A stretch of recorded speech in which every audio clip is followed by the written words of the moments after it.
Having experienced the first 2 weeks of Mythic Plus on Havoc Demon Hunter, today I want to do a bit of a discussion video going over the two different M Plus builds and talking about which one would be better in different scenarios. Before we get to that though, I put a lot of effort in my videos, so if you like the content, consider subscribing. It would really mean a lot, and I'll have tons of great content throughout Dragonflight and beyond.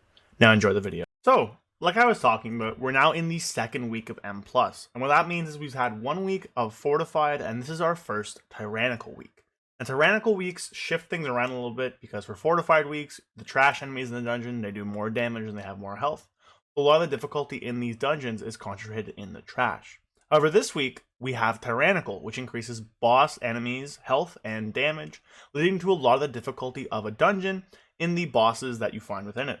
And this kind of brings into an interesting place for Havoc Demon Hunter. Havoc has had kind of two builds that you can pick and choose from for M+. We've had this kind of Ragefire build with AMN, and we've had the other build with Shattered Destiny. And those two builds kind of offer different damage profiles and different niches and abilities for the Havoc Demon Hunters among us, so, you know, everybody watching this video, to use. And I think it's kind of an interesting talking point and interesting idea to talk about which one is better in different scenarios, talk about the pros and cons of each maybe, kind of give my thoughts on what to bring in each scenario. So that's what we're going to do in today's video, like I said in the intro. So we're just going to get right into it. So the build I have before me right here, this is the general build. This is the build, you know, that people are normally going to be playing. This is your any means necessary build with Essence Break, Momentum, Fodder the Flame, Ragefire. And I will say, I do think this is just a general best build for M+. Note, we're not going to touch the class tree. It's not really going to change between these builds. So this build itself is really, really good for M+, for a few reasons. One, you have a ton, and I mean a literal ton of damage. You have things like Soul Rend, you have things like Ragefire that allow you to just have a large amount of damage for every single pack. On top of that, every 40 seconds, you have your really, really big burst with Momentum, with Essence Break, with I-Beam, with First Blood, leading to you doing a ton of damage on a 40-second cadence, as well as just, you know, with meta, you can do it out of every 3 minutes. On top of this, you also bring a lot of damage with the Hunt. So I think this build's pros are it's really consistent high AoE damage. Its ability to do those really, really big pulls. Things like Ragefire scale incredibly well into big pulls. Things like Immolation Aura, even though it got capped, still scale incredibly well into big pulls. You also suffer a little bit less from downtime because you have things like Furious Throws, you have things like Throw Glaive. And I also think this build offers pretty decent survivability because of Fodder the Flame, because of Charred Warblades, because of the leech you get from any means necessary affecting Charred Warblades. I think there's a lot of pros to this build, and I do think that this build is a very, very good choice for almost any key you find yourself in. Now, I do think there are some cons here. Obviously, this build does not bring the best single target, and that's kind of what brings me to this video today. So its single target is low, its priority damage is a little bit low, but, you know, as a Havoc Demon Hunter, with things like First Blood and just using your Chaos Strikes, you do have naturally high single target and priority damage, but it is a little bit lower than some other classes. The other big issue here is it costs a lot to take Fell Eruption or Netherwalk, which are big gains for this class itself. You'd have to drop out Looks Can Kill for either one of them, and Looks Can Kill is a pretty big damage increase, especially with Know Your Enemy. Know Your Enemy, of course, giving you critical damage equal to 80% critical strike chance. Looks Can Kill making your I-Beam always crit, meaning it'll always do the 80% critical strike chance damage, so it, you know, makes I-Beam really strong. But I do think that overall, this build is very, very good, and is probably our best dungeon build. One other thing is that it's a little bit difficult to play. There's a lot of things to keep track of in this build, with your Momentum, with your Glaives, all the different Fury costs, using your Immolation Aura in the right place and time. So a lot of people definitely haven't been getting the mileage out of it that you might expect from, you know, a higher end player or someone who has more comfortable or more used to playing this build. Now that brings us to the other build. Now the other build I think actually does have some legs this week, specifically because it's Tyrannical. So where this build is your kind of pack killing machine, you have tons of damage for every single enemy that you come across in a dungeon. You have stuff like your Soul Rend, your Ragefire, you have on-demand damage all the time, you have burst damage every 40 seconds. The other build, which I'm going to swap to now, I don't like using the default loadouts because it swaps my bars and I'm just lazy. But here, I'll just click it down, is going to be this one. Now this one might be a little bit more familiar for some of you who, you know, do raid and who are used to that there. This is kind of your Shattered Destiny build. This is the build that was, you know, used by Evade, used by Psycho, two very good Demon Hunter players a lot on beta. And this build's idea is running around Glaive Tempest as well as Shattered Destiny.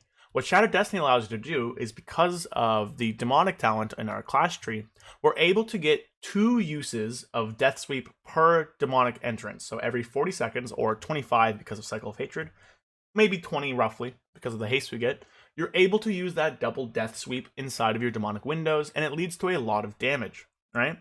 Because we extend the Shattered Destiny, we are able to use another Death Sweep, and that brings a lot of damage in our build. This gives a much more single target focused build. Because we have that big massive first blood damage on our Death Sweep, we have stuff like I-Beam, which hits really hard for things, just in single target and in general. And we have stuff like improved Chaos Strike for some single target focus. We have Annihilation doing a lot of damage. We're also able to grab stuff like Chaos Theory, which is a pretty, decent enough single target increase. And we have Glaive Tempest for that really good, consistent AoE cleave button. Glaive Tempest often works out to be like 15 seconds or so cooldown because we have so much haste. Now this build I do think has some benefits over the other build. One, it is very easy and very free to take Fell Eruption if you need it, or even to swap over to Netherwalk for some of those dungeons, like maybe Algathar, where the tree burst forth might end up just killing you, where there's these big hits from bosses or from just single target, single instances of damage that hurt you, where otherwise you would be having a tough time to survive with all we have being Blur, right? So you're able to take either your stun or your Netherwalk very easily, which is a boon for this build. You're able to take things, you're able to drop momentum. In this build, Fodder the Flame momentum are roughly equal. I personally here am choosing to take Fodder because I think it's a little bit more defensive. You can gain that heal, you can gain that Demon Soul, which also gives you some Fury, thanks to Demonic Appetite. I think it's a little bit more defensive there. This build itself, while it isn't very good in large pulls, you still have very good damage with I-Beam, with Glaive Tempest, and stuff like that. So you're able to do some competitive damage still, compared to some other classes. However, I do think this build is overall worse in a dungeon, but the reason you want to go for this is the single target and priority damage. If you're in a group with a ton of AoE blasters, you got your Windwalker Monks, you got your DMO Warlocks, you got stuff just blasting AoE, and you're a little worried that, oh, we're going to hit a boss and we're not going to do that much single target damage, then this build can be very helpful on pushing those high tyrannical keys, where the bosses live a long time, and otherwise would end up hurting you or otherwise making the key very slow. So while I do think that this build isn't as good as the other build in terms of overall damage in a dungeon, and if you want to just kind of pad out your mind and do a lot of AoE damage and overall damage, the other build is generally better for M+. However, if you're going into one of those high tyrannical keys and you need that damage on a single target or on a priority add in a fortified week, then I do think that this build is going to give you a lot of mileage. Might not be better overall in the meters, but it's going to be very important and very useful damage for you and your group. On top of that, this build is much simpler to play. You're not running momentum. There's none of that throw glaive stuff that people don't like. So that's a big bonus there. It's very survivable. You're in demon form a lot more, so you get a lot more of leech from soul rending. On top of that, you get a lot of souls because of demonic appetite, right? So all the souls you're getting, you are healing from. You also gain a lot of just kind of fury at the end of each pack because of demonic appetite. I do think there's some downsides. Of course, not that good in large AoE pulls. Not as good as the other one. All your stuff's kind of capped. You don't have that large uncapped stuff. It's a little bit less, if you don't have I-Beam and you don't have Glaive Tempest, then your damage is a little bit lower. So there are certain scenarios where you could be in a group or in a pack and you don't really have damage for that pack. But overall, I do think that in certain scenarios where you need that single target damage or you want that priority damage, I do think this build can end up pulling ahead.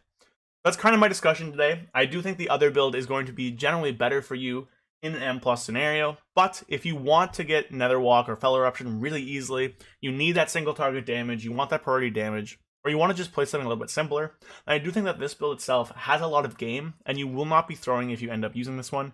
This build is still quite good. They both are. Havoc Demon Hunter is in a great spot. Again, you can't just swap out Fodder for momentum as well.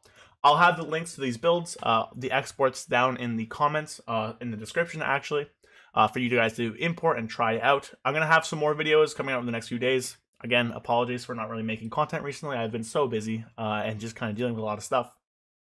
But we're hopefully back on it now, and I'm super excited for a ton of content I'm planning on making, and I hope you guys are as well. So with that, I'm going to bounce. I'm going to leave you guys with this stuff.